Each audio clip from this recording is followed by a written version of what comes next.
Okay, fun topic tonight, Allie. Hi to You you caught too. No, oh well, hello, Allie.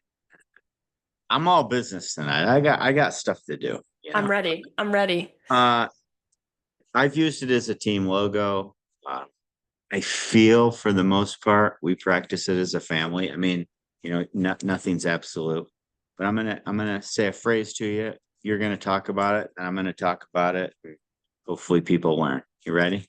Sounds good. How you do anything is how you do everything. Ooh, that's one of my favorite quotes. Yeah. I use that all the time. It's one of my favorite quotes for a few reasons. I think the first thing is just it applies to everything that you do in your life. I always say to people that, I don't think your work ethic is something you can turn on and turn off in different aspects of your life, right? If you want to have strong work ethic as an athlete, don't turn it off as a student. Don't turn it off as a friend, as don't turn it off as, whatever else that you do in your life.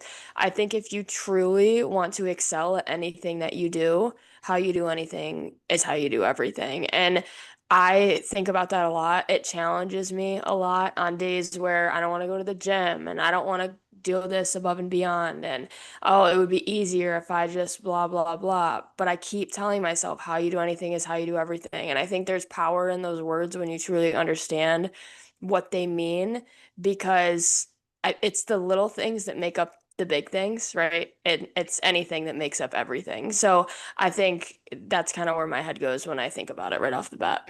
But wait, what about gamers? Oh, yeah. Yep. I'm a gamer. I'm a gamer, Allie. Come on. hmm Yeah, and it's funny because some people are, and Yes. I always growing up used to get frustrated at people like that. It's like, oh, you don't even have to put in as much work as me, and you're a gamer. You don't even have to study for this test, and you got a 95. I studied so hard, and I got an 80, right? Like we start to compare ourselves to other people, but I think everyone's baseline is different, and I think you have to think of the bigger picture of, yeah, maybe in that aspect of their life they can be a gamer, but that's not going to cut it for anything they want to get in life. You know what I mean? So yeah, I think you can be a gamer to a certain extent in some aspects of your life, but then it catches up to you. If you really want to excel, right? And I'm going to use the academic one. So many people say, I didn't have to study in high school. I bet you did in college, or you didn't and you got a 2.5 or a 3.0, or maybe you didn't challenge yourself enough. But I think if you really want to be a gamer, right? Because I laugh when people say that in Coast Spy, you're never tapping into your full potential. Because imagine if you're already a gamer and you do nothing, imagine if you did everything.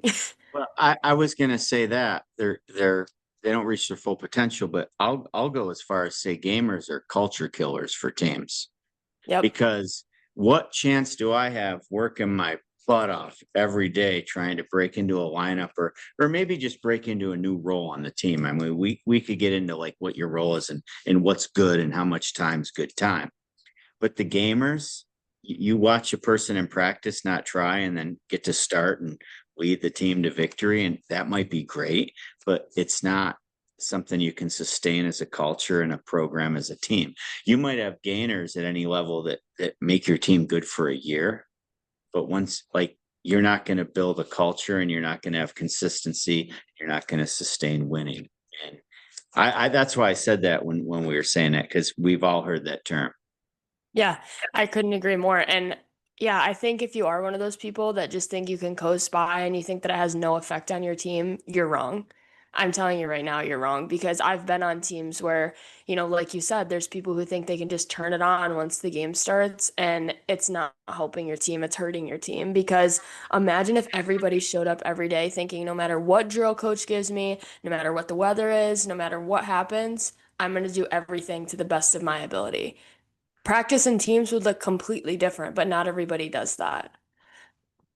Oh, it's terrible. I've always joked, uh, people ask us, man, you're crazy. You're all over the country playing travel softball. And I'm like, my family just likes to compete. Like if it wasn't softball, it would have been traveling horseshoes or traveling Right. badminton or like you like to compete and you like to work hard and incorporate everything you do into everything in your life, or you don't. And neither answer is bad, but just identify it and realize how you do anything is how you do everything. Well, and my favorite one when I'm coaching is when the girls are doing a drill or doing something and they're like, Coach, this is hard. I'm like, yeah, it was supposed to be hard. Do something about it, right? And obviously, I give them grace, and that's not my first response to them, but it just blows my mind how some kids can show up to a practice and I've had teammates like this throughout my softball career show up to something and say, I hope this is easy. It's all just going to come natural to me. No, the point of practice is so that it's hard. You don't grow if you're comfortable. You don't grow if it's easy. So if you're, and I've fallen accustomed to that in different aspects of my life. I'm like, oh, this is hard. And I'm like, Allie, it's supposed to be hard. This is why you're getting better at it. Think about it when we work out. It's hard. It's supposed to be hard. That means your weights are going up. That means you're getting faster, running longer. It's supposed to be hard because that's how you have breakthroughs. But for some reason, sometimes in different drills or different sports, we forget that it's supposed to be hard. What are your thoughts on that? Well, two things. I mean, I've been back to working out early in the morning and I'm never happy waking up, but I never regret a workout when it's done. Hmm. No matter how I feel, maybe it's a day where I only give 50% of what I can normally give because I'm drained or whatever. I don't have a fancy watch telling me what my body level's at. I just get up. I'm old school. Garmin, newly Garmin girly over here. Uh, but I'm going to put you on the spot. What's the Jimmy Dugan quote from League of Their Own? The hard is what makes it great. It's supposed to be hard. If it was Yeah. easy, everybody would do it. And I remember you always told me that growing up, and I'd say things are hard. Obviously, console me and be my dad when the time was right, but you'd say the hard is what makes it great. If it wasn't, if it was easy, everybody would do it. And that's true. So I think it's just really important to keep that in mind sometimes. And there's moments in, my own life where I start to feel sorry for myself. And I'm like, this is what younger me asked for. I wanted this. I don't just get to have it. Right? Let's take it to our career for a minute, right? Let's say you're 16 years old. What's your dream job? And you tell somebody, you don't just get to have it. You have to work through it, whether that be exams and tests and college or whatever the avenue is for you. You have to work through it and it's going to be hard. Things don't just get handed to you. And I think that's what people expect sometimes when they're gamers or they say, oh, well, things come easy to me. I'm naturally good at this, but they kind of just expect it to fall in their lap. Yeah. And it's hard as a parent and even as a coach. I don't think people realize for the most part, coaches are looking at the best interest of the team. Hmm. Most coaches, and you have to be willing as a parent and a coach to leave practice or to leave your child for the day and realize they're hurting, they're mad at what you've done, but they have to learn the lesson and not letting them fail, always trying to come to their rescue, not letting them figure it out is the short-term easy way to do it. But that doesn't fit how you do anything as how you do everything. They have to see it. And I think another big one, and you're gonna laugh at this one, but how do you treat your parents versus your friends? How do you treat your coach versus your parents? How do you treat people? Because I think about how you do anything is how you do everything when it comes to that too. I think if you want to be snippy with somebody but not somebody else, you turn it on, you turn it off. And I'm not perfect. As my dad, you can tell everybody No, here that I'm not but perfect. you have the awareness to maybe realize the mistake afterwards because this is all happening in real time. Like Right. you have to think back and reflect sometimes because you do make mistakes. Yes. And for me, like being vulnerable moment, patience was not my strong suit as a kid. It's still not. It's something that I work on. My patience level is not high, and I can see you I laughing could through the tell you screen. stories of back when you helped out at the first tee for golf. The kids aren't But listening. yeah, but I think that was kind of one of those moments. Okay, how I do anything is how I do everything. How am I expected to be patient when I play softball or patient when I'm with my teammates or at work or in other aspects of my life? So I kind of knew when I was getting to high school, this is something that I really have to work on. And I think I'm a more patient version of myself now. It's still a growth area, but I think it comes down to that too. You have to be able to look in the mirror and say, what do I need to get better at? And what area of my life can I start getting better at it? For me, it was okay with my family. If somebody's doing something annoying, I can be patient because they're patient with me. I'm a weirdo. You know what I mean? So I think it's just being able to identify those growth areas and then picking a place to start with them, even if it's small. So it's important when your circle holds you accountable. So I'll take our family.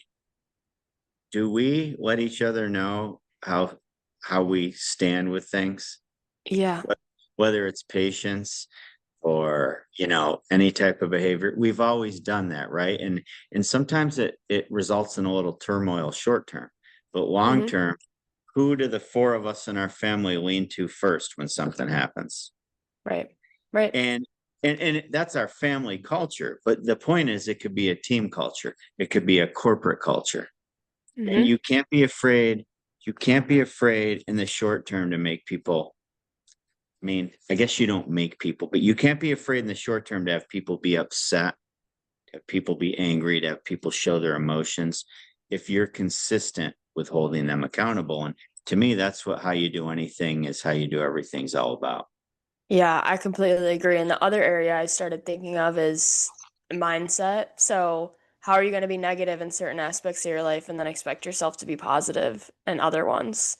So, how are you going to be an Doesn't work. optimist and a pessimist at the same time? And I know you and I get picked on sometimes, and we did throughout softball being overly optimistic. It's not like that was the norm. Like, that's not what my body just told me to do. I had to work at it. And I think a lot of people expect, oh, you're just a positive person. Like it's easy for you to be positive. No, it's not. It's more so now because that's my response because of muscle memory and years of doing it. But in those moments, that wasn't my natural reaction to be like, you know what? Everything happens for a reason. It's all okay. It's actually really, really hard. And that was a choice that, I really wanted to make. And I wanted to be someone who my teammates, looked at and were like, wow, she's really positive. I want to be like that. That was something I wanted to, pride myself on. And that had a lot to do with my circle and people, holding me accountable to that. But I think it's a choice, some of those things. So that was okay, how can I be positive in all aspects of my life, no matter what it is? Because all those aspects lead up to the everything. So I think that's just another one that came to mind for me. Yeah, and we've said it's not a if you practice this, it's not like everything works out No. initially. Mm-mm. We always talk, we're not like happy-go-lucky, optimistic bobbleheads. We just know we've got through every tough day. And Mhm. so you might take the loss short term, but you're going to find your wins long term. And that's the whole point of the process of how you do everything is how you do Uh, anything is how you I hope uh somebody's counting how many times we say that this I episode. how you do. Maybe we could get a bracelet. What is it? HY no.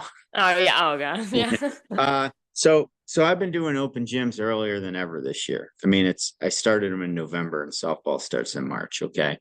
And it's not to put pressure on anybody. It's just to get to know kids. And I love the game. And kids are multi-sport athletes and in plays and musicals. And I love that. Don't come. It's not a big deal. But we do a lot of hitting. And then I have a lot of stations. I love my tennis balls and softball. Okay. Hmm. Like Hmm. whipping ground balls with no gloves, off the wall, outfield drills, and then I do the juggling, the infield juggling that we used to Hmm. do, and it has nothing to do with softball, really. I mean, but it has to do with agility, hand-eye coordination, and to me, it just has to do with how are they competing in those little things? Because if you want to be the best softball wall juggler or the softball ground ball picker upper with no glove, like that's going to transfer into everything else you do. And then in the meantime, build some skills and hand-eye coordination. Hmm. And I walk around, I say things, but I'm just taking notes. I want to see who wants to compete. Because isn't the whole point to always compete? Yeah, I mean, I think when I think about the most, I don't know if successful is the right word, but like driven, motivated people I've ever met in my life, they pretty much have one thing in common that they don't run from hard things. When things get hard, they either get frustrated, they get motivated, or they need to figure it out. And, growing up, like you make the traveling horseshoe joke, but I think, if I was hitting off a tee and if anyone on listening right now could see some of me and my dad's like BP sessions, I would not leave until I got it right. And I would get really frustrated. But that was just something in me being like, okay, this is hard and I need to figure it out. And I struggled as, a young child to understand that sometimes that doesn't happen in an hour. And sometimes you need to take more time to do things. But to your point, I think it's when you see elite athletes or elite people who are really good at what they do, they didn't run from hard things. Even if they were gamers, even if it came naturally to Right. them at first, they had to work at it. It's okay to lose. Do you remember when you and your sister were younger, we'd play putt-putt and you guys would get frustrated and you just pick up the ball and put it right next to the hole and then put it in. Hmm. And I'm like, that infuriated me. Like, that's not how the game's played. Like, you're not Mind you struggling, guys, I was like 5, but but it's like you're like, I'm not helping you by saying, "Oh, hey, good job." We're like, you just cheated. It's not how you do it. yeah. And then do you remember playing basketball in the driveway when I'd block your shots? And I'm like, this is my house. And you'd be Hmm. like, I thought this was everybody's house. I So again, and then there's a lesson afterwards. did I But say that actually? yeah, yeah, you said that. I blocked it. I go, this is my house. You go, I thought this was all our house. But and then we talk afterwards, and you discuss it. But there, competition's healthy. It's okay. I mean, you're not gonna beat your kid down in a sporting event when you're 5 and I'm 35. You know what I mean? But Hmm. it's okay to not have them. Like mom and I always touch like little lessons of failure along the way. Just because you're 5 doesn't mean you get a free pass to win and everything. Like if you think about it, it's kind of ridiculous. I'm a grown adult and you're 5. Oh, you win again. Like what? Yeah. What? Like that's not even humanly possible. Yeah.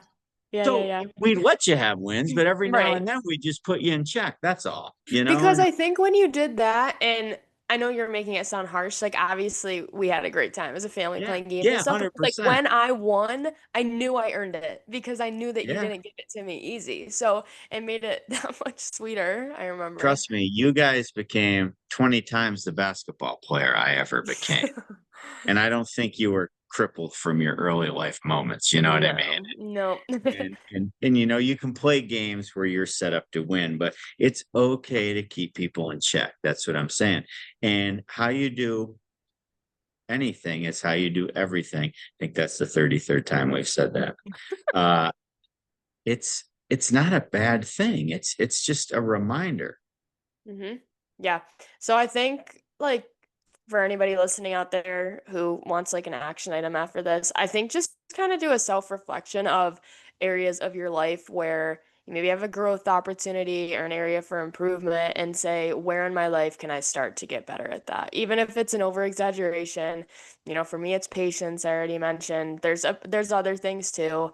I I can't think think, of anything for me, but well, I'm just right. saying. But no, I mean, like me too. Like I get stressed sometimes, and I know that, and I have to tell myself to calm down. And I've started doing that in other aspects of my life, whether it be, okay, I need to walk away from this, go for a run, I need to do something else, I need to call one of my friends. Like that's another thing that I work on all the time, and it starts in different aspects of my life. So I think just being able to first identify those things and then to make a plan for change of how you want to keep getting better.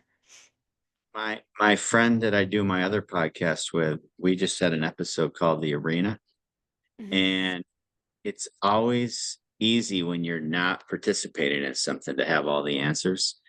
And surround yourself with other people that are practicing how you do anything is how you do everything. And you're going to realize it's not a bad thing. It's not a perfection thing. It's just how can I be the best every moment of my life, even if my best is 50% because I'm sick for the day.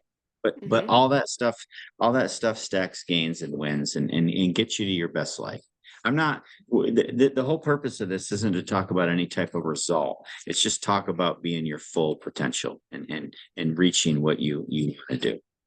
Yeah, and I think, a few episodes ago or a recent episode, we talked about mentors and role models. This is a great way to kind of choose someone to look at or look up to in that regard. If there's someone who has a trait that you really want to embody or that you really like, talk to them about it. I'm sure they'd be more than glad if you go up and compliment them on something to spend 30 minutes talking to you about it. So I think, when you're looking for people to look up to or get advice from, this is a great way to start that conversation of, hey, what is that quote? What is how you do anything is how you do everything? What does that mean to you? How's it affected your life? So it's one of my favorites. I think about it every day, pretty much. Now this was short, sweet, but I think we accomplished a lot. I think we did. All Awesome. right. All right. We will Thanks, everyone. Yep. See you next week. Don't Bye. forget to listen to us at Game of Life 247. We got a lot of good stuff going on out there. Yeah, and if there's any topics you want to hear, reach out to us. Absolutely. See ya. Bye.